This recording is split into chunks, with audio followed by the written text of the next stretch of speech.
ঢাকাতে আসার পর আমি আমার কাজিন গ্রুপগুলোকে অনেক মিস করি, আর এই কষ্টটা একটু দূর করার জন্য খালামণি চলে আসছে সেই বগুড়া থেকে আমার বাসায়, তবে একদিনের জন্য। তো খালামণিকে নিয়ে আমার খালাতো বোনদেরকে নিয়ে কোথায় কোথায় ঘুরতে গেলাম আজকে থাকবে এই ভিডিওতে। তো ফার্স্টে আমরা চলে গেলাম লালবাগ কেল্লায়, টিকিট কেটে নিলাম। টিকিটের মূল্য 30 টাকা করে। সবাই নিজ নিজ হাতে টিকিট নিয়ে ভিতরের দিকে ঢুকে গেলাম।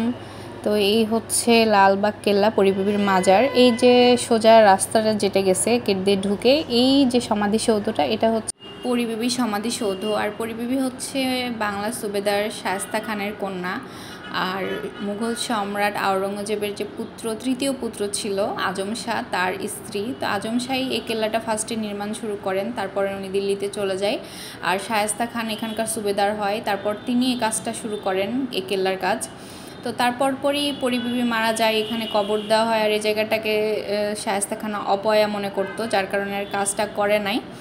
তো যাই হোক, এই যে এখানে কবর টবর আছে বলে আমরা এই পাশ দিয়ে সাইড দিয়ে যাচ্ছি, যে আমাদের সাথে যেহেতু আমার খালাতো বোন ফাতেমা অনেক ছোট, তো কবরের পাশ দিয়ে যাব না আমরা। আর এখানকার দালানগুলোর মধ্যে আমার সবচেয়ে ভালো লাগে এই দালানটা, এটা হচ্ছে এখানকার দরবার হল। জায়গাটা অনেক সুন্দর, সবাই নিজ নিজ মতো করে ছবি তোলা শুরু করেছে।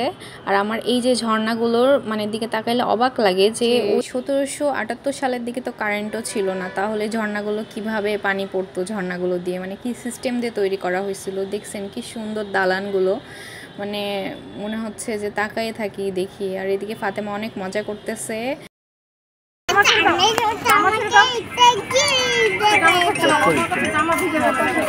দিদি জামাটা ছেড়ে দাও, জামাটা ছেড়ে দাও, সুন্দর লাগবে, জামাটা ছেড়ে দাও। হ্যাঁ সুন্দর। এখানকার সিঁড়িগুলো খুব উঁচু উঁচু, উঠতে একটু কষ্টকর। এখানে আমার দুই খালাতো বোন উপরের দিকে উঠে আসতেছে, বাট এখানে খাদিজার লুকটা অনেক ভালো আসছিল, তাই আমি ওকে বললাম তুমি একটু দাঁড়াও, আমি একটু ছবি তুলে দিই। তারপর সোমায় ছবি তুললো। এরপর আমরা এই উপরে উঠে ছাদ থেকে পুরো একটা ভিউ নিব। এখানকার মানে এখানে দাঁড়ায় পুরো জায়গাটা দেখতে অসম্ভব সুন্দর লাগে।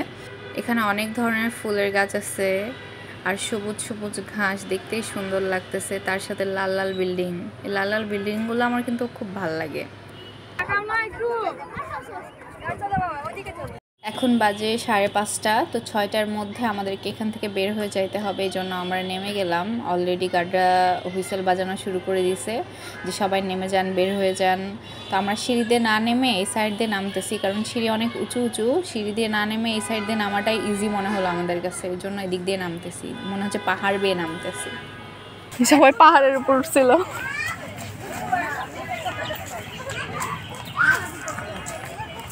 এখানে 4টা জিনিস দেখার মতো, এটা হচ্ছে কেল্লা, এটা হচ্ছে সমাধিসৌধ, আর এটা হচ্ছে দরবার হল, আর ওই পাশে একটা আছে ছোট্ট মসজিদ। এখানকার পানির ফোয়ারাগুলো যদি পানি ঝরতো ঝর্ণার মতো, তাহলে এই বিল্ডিংগুলো যে সামনে থেকে দেখতে এত সুন্দর লাগতো, বাট এখানকার ঝর্ণাগুলো বন্ধ করে রাখছে বা চলে না যে কোনো একটা কারণেই।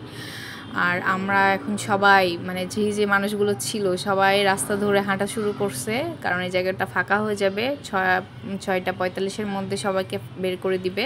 আর আমরা কাজিনরা মিলে এখানে খুব মজা করতেছিলাম। তো এখন আমরা বের হয়ে যাব।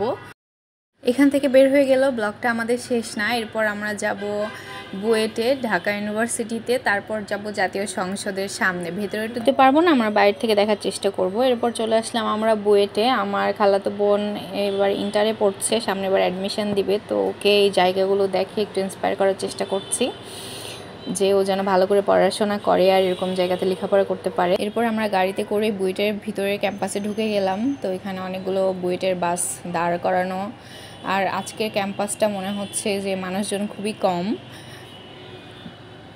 হালকা বৃষ্টি হচ্ছে হয়তো বা এটার কারণে। তো যাই হোক, আমরা গাড়িতে করে ঘুরলাম, নিচে আর নামলাম না। ক্যাম্পাসে যেহেতু স্টুডেন্ট নাই সেহেতু আর কি দেখবার। এটা সামনে এটা দেখতে পাচ্ছেন, এটা আর্কিটেকচার ভবন। তো আমরা এরপর চলে আসলাম ঢাকা ইউনিভার্সিটিতে। ঢাকা ইউনিভার্সিটির কিছু মেন জায়গাগুলো আমার কাজিনকে দেখাবো, তারপরে আমরা এখান থেকে চলে যাব। এটা হচ্ছে টিএসসির মোড়। এখানে স্টুডেন্ট বৃষ্টির কারণে হয়তো কম বসছে, বৃষ্টি হচ্ছিল। আর আমি আগে যতবারই আসছি ততবারই দেখছি অনেক দোকানপাট, অনেক খাবারের দোকান, বিশেষ করে চুড়ি ফিতার দোকান, কিন্তু আজকে কোনো দোকানই ছিল না, একদম ফাঁকা। নতুন সরকার আসছে যার কারণে সবগুলোই ফাঁকা ফাঁকা কেমন জানি একটা। এত ফাঁকা ভালো লাগে না আসলে দেখতে। হঠাৎ এখানে আমরা এই যে পাঁচমিশালি ভর্তার দোকানটা পাইলাম, তো এখানে আমরা পাঁচমিশালি ভর্তা নিলাম 30 টাকা করে। আহামরি কিছু ছিল না, মিডিয়াম আর কি, বাট আমাদের এই মাথা ধরেছিল, তো খাওয়ার পর অনেক শান্তি লাগতেছিল। আর ওখানে আমরা ফুচকা খাইলাম, যদিও ফুচকার ভিডিওটা করতে পারিনি। এখন আমরা আসলাম সংসদ ভবনের সামনে, সে ভিতরে ঢুকতে পারবো না, সামনে থেকে দেখতে হবে। আর সামনে থেকে দেখতে এত সুন্দর লাগতেছে যেটা ক্যামেরাতে আসছে না। আর এখানে অনেক দোকানপাট আছে, খাবারের দোকানপাট, ফুলের দোকানপাট, জুয়েলারির দোকানপাট। তো আমরা এখানে কিছু নাস্তা করব, করে কিছু ছবি তুলে তারপর বাসায় চলে যাব। সামনে একটা জুয়েলারির দোকান দেখতে পেয়ে আমরা 3জন একই রকমের আংটি কিনলাম, 3জনেরই পছন্দ হয়েছে, এই জন্য কিনে নিলাম। তো এখন আমরা নাস্তা খেয়ে বাসায় চলে যাব। সো আজকের এ পর্যন্তই, আল্লাহ হাফেজ।